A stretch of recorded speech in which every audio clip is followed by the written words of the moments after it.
화제가 되었습니다. 황의조가 뛰고 있는 프랑스 보르도 팀의 선수 전원이 한글 유니폼을 입고 나온 것이었습니다. 보르도는 이날 이 유니폼을 입고 디종과의 프랑스 리그 16라운드 홈 경기에서 올 시즌 홈 첫 승리를 챙겼습니다. 보르도 관계자는 한국의 추석과 한글날을 기념해 디종전에서 한글 유니폼을 착용했다고 했는데 한글 유니폼을 입은 선수들은 유독 힘이 넘치는 모습이었습니다. 이 같은 보르도의 한글 유니폼은 처음이 아니었습니다. 지난해 11월 열린 낭트전에서 구단 역사상 최초로 한글 유니폼을 선보였는데 당시 보르도의 황의조는 혼자 1골 1도움을 기록하며 2대0 승리를 가지고 왔습니다.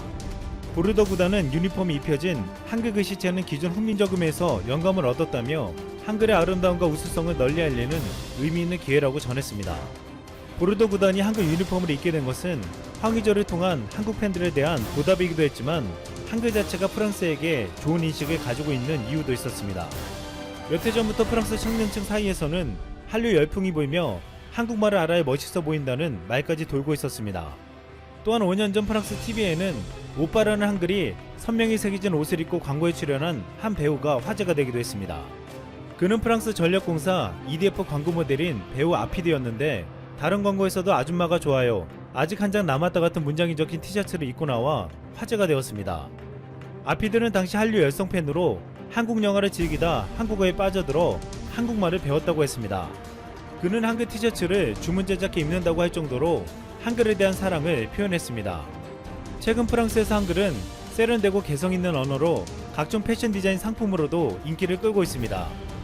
3년 전 프랑스 명품 브랜드에서는 무려 30만원짜리 한글 티셔츠가 불티나게 팔려 품절되기도 했습니다.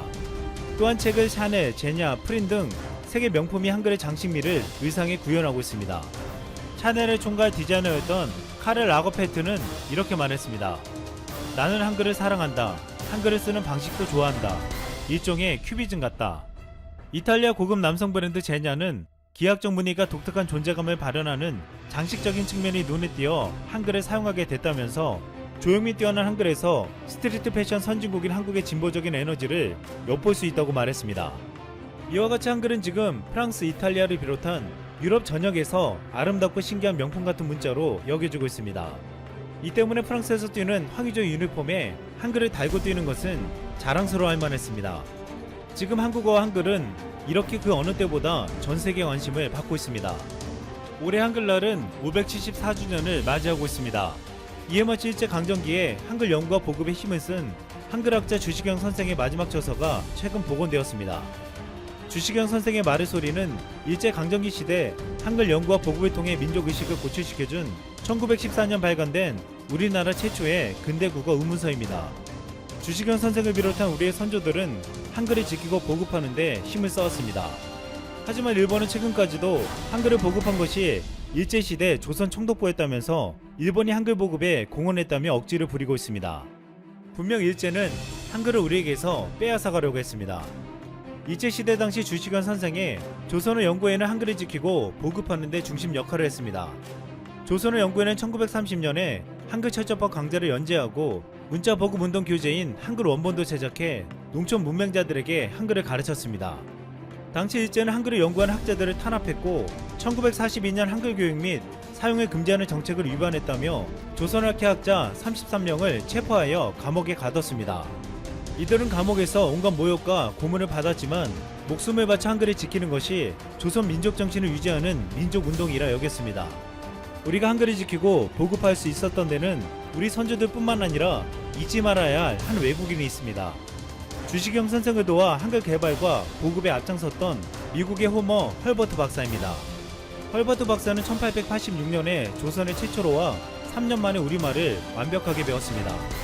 그런데 헐버트 박사는 서양 학문을 가르치려고 우리말을 배운 것인데 여기서 한글의 우수성에 매료되어 한글을 연구했습니다. 헐버트 박사는 알파벳과 비슷한 한글은 완벽한 문자라며 한글 철자는 철저히 발음 중심이다.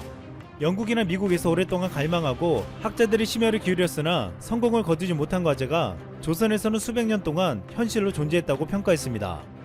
그는 1892년 1월 한국 최초의 영문 월간지인 한국소식 창간호에 한국의 알파벳이란 제목의 논문을 발표해 한글의 독창성, 과학성, 간편성을 알렸습니다.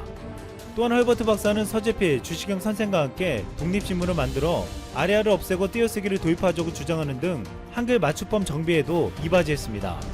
이뿐만 아니라 헐버트 박사는 한국의 외세 압력에 맞서는데 외교적인 도움을 주며 독립운동에도 큰 기여를 했습니다. 헐버트 박사는 고종의 신임을 얻어 미국 등 서방 강대국들과의 외교 업무를 수행했고 1906년 조선과 수교한 미국과 9개국 국가 원수에게 일사조약의 무효라는 친서를 전달하기도 했습니다. 하지만 1907년 헤이그 만구평화회의 특사 파견 이후 일제에 박혀라 헐버트 박사는 미국으로 돌아가야 했습니다. 그러나 그는 1945년 광복을 맞을 때까지 조선이 마치 자신의 조국인 것처럼 독립운동에 매진했습니다. 또한 우리가 절대 잊지 말아야 할 헐버트 박사의 업적이 있습니다. 헐버트 박사는 1907년 황태자 순종의 결혼식 축하사절로 일본의 국내부 대신 다나카 미쓰야키의 도쿄집에 초청되어 갔습니다. 그런데 미쓰야키 집의 경천사지 10층 서탑이 떡하니 놓여져 있었습니다. 미쓰야키가 개성 경천사 터에서 10층 서탑을 무단도로 해체해서 자신의 집에 갖다 놓은 것이었습니다. 이에 헐버트 박사는 분노했습니다. 헐버트 박사는 반출 현장 사진을 찍고 주민 증언을 수집해 일본 영어신문 재팬 크로니클에 폭로했습니다. 그러자 뉴욕타임즈 등 해외 언론도 야만적인 문화재 약탈이라는 비판 기사를 실었습니다. 이로 인해 1918년 우리는 경천사지 10층 서탑을 돌려받을 수 있었습니다. 헐버트 박사가 우리 문화재를 일본으로부터 돌려받게 해준 것입니다. 나중에 안중근 의사는 뉴슨 감옥에서 일본 경찰이 헐버트 박사에 관해 묻자 한국인이라면 하루도 잊어서는 안 되는 인물이라고 말했다고 전해졌습니다. 지난 6일 문재인 대통령은 외국에서 한국어를 배우는 학생들이 급증하고 있다며 세계가 한글을 사랑하고 있다고 말했습니다. 실제로 현재 한국어를 교육하는 세종학당이 76개국 213개소로 증가했습니다. 또한 1999년 처음으로 미국의 한국어반이 개설된 지 20년이 지난 지금 세계 41개국의 학교에서 한국어 수업이 이뤄지며 105개국 1,400여 개 대학에서 한국학 강좌가 개설되었습니다. 또한 최근 미국의 팝스타 맥스가 지난달 공개한 블루베리 아이즈 뮤직비디오에 한글이 등장해 화제가 되었습니다. 맥스는 BTS의 멤버 슈가가 피처링한 한국어 랩을 그대로 사용하여 아내에게 영원한 사랑을 맹세했습니다. 맥스는 이 곡을 임신한 아내를 위해 만들었다고 했는데 지난달 16일 공개 직후 61개 국가의 아이튠즈 차트에서 1위에 오르며 화제를 모았습니다. 맥스는 슈가의 가사를 받고 번역본을 읽는 순간 아내를 만난 날이 떠올라 혼인 서약서로 만들어야겠다는 생각이 들었다며 한국어를 배우는 건 힘들었지만 즐거웠다고 말했습니다. 이처럼 아름다운 한국어는 사랑을 맹세하는 언어까지 되어주고 있습니다. 한글은 574년 전 백성을 사랑하는 세종대왕의 마음으로 만들어져 목숨을 바쳐 지킨 선조들의 희생으로 지금까지 살아남아 우리 민족의 문자가 되었습니다. 그리고 이제 한글은 우리나라뿐만 아니라 전 세계까지 그 위대함이 전해지고 있습니다. 이상 증에 걸린 도널드 트럼프 미국 대통령이 이번 3일 만인 5일 오후 병원에서 퇴원해 백악관에 복귀했다. 트럼프 대통령은 이날 오후 6시 40분께 입원해 있던 메릴랜드주 월터 리드 군병원 문을 나서서 대기하고 있던 차량으로 이동한 뒤 헬기를 타고 백악관으로 향했다. 양복 차림에 흰색 마스크를 쓰고 모습을 드러낸 트럼프 대통령은 취재진에게 매우 감사하다는 말만 한 뒤 다른 질문에는 답변하지 않았다. 대신 취재진을 향해 주먹을 쥐거나 손을 흔들고 엄지척을 하는 장면이 목격됐다. 트럼프 대통령을 태운 전용 헬기는 6시 55분께 백악관에 도착했으며 트럼프 대통령은 2층 발코니로 올라가 마스크를 벗은 뒤 헬기 쪽을 향해 경례를 하기도 했다. 트럼프 대통령은 출발 직전 올린 트윗에서 조만간 선거 캠페인에 돌아올 것이다. 가짜 뉴스는 오직 가짜 여론조사만을 보여준다고 적었다.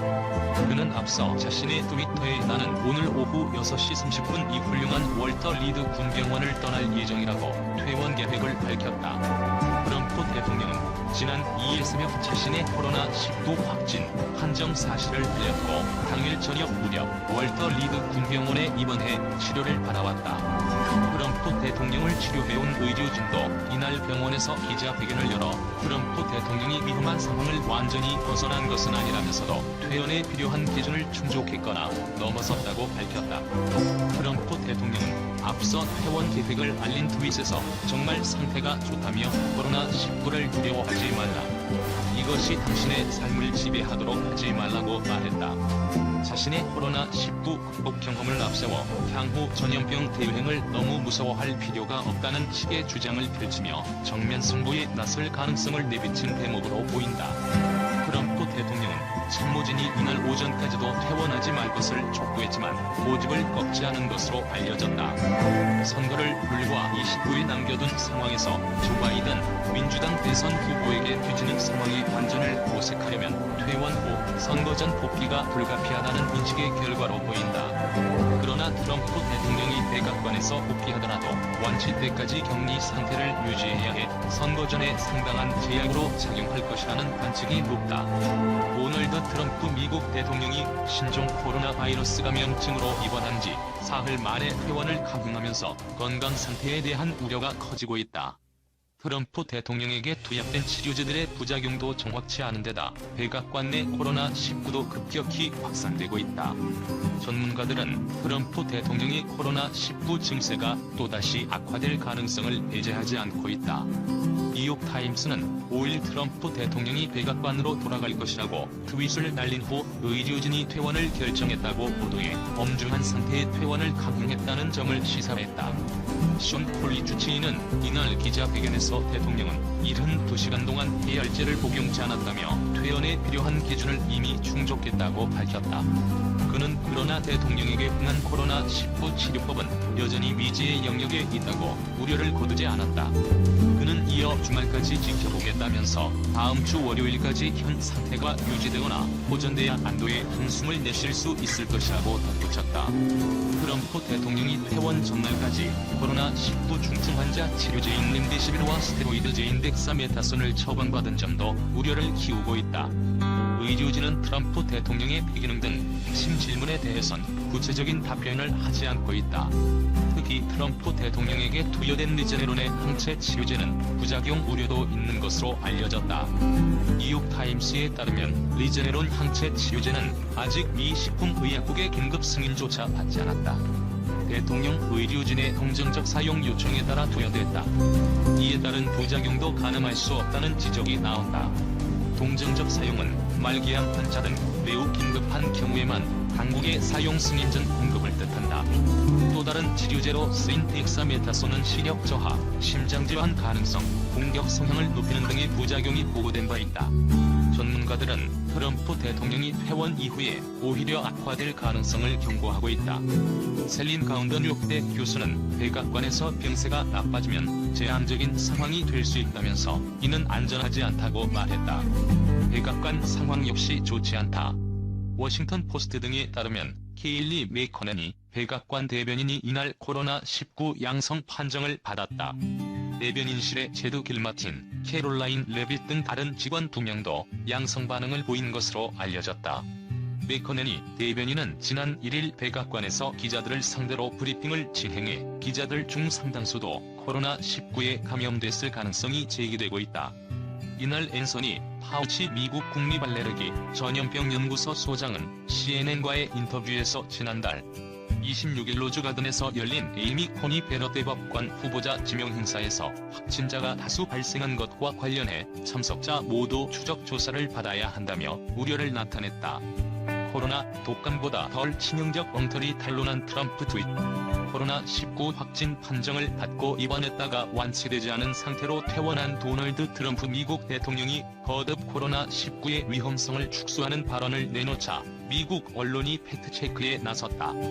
백악관으로 돌아온 트럼프 대통령은 5일 오전 트위터를 통해 코로나19가 독감보다 덜 치명적이라는 취지의 주장을 펼쳤다. 그는 독감 시즌이 오고 있다. 매년 많은 이들이 때로는 10만 명 이상이 백신이 있는데도 독감으로 죽는다고 말했다. 그러면서 그렇다고 나라를 폐쇄할 텐가? 아니다. 지금 우리가 대부분의 사람들에게 훨씬 덜 치명적인 코로나19와 함께 사는 법을 배우고 있듯 독감과 사는 법도 배워나가야 한다고 주장했다. 트럼프 대통령이 전날 코로나19를 두려워하지 말라. 그것이 당신의 삶을 지배하도록 두지 말라고 발언한 지 하루 만에 또다시 전염병 사태를 과소평가하는 발언을 내놓자 미 언론들은 일제히 구체적인 수치를 제시하며 전혀 사실이 아니다고 지적했다. CNN 방송은 미국에서 지난 5년간 독감 시즌에 독감에 걸려 숨진 사람을 합친 수보다 더 많은 이들이 이미 코로나19에 감염돼 목숨을 잃었다고 전했다. 이 질병통제예방센터의 추정에 따르면 미국에서 연간 독감으로 숨지는 사람은 2019에서 2020년 독감 시즌 22,000명, 2018에서 2019년 34,000명, 2017에서 2018년 61,000명,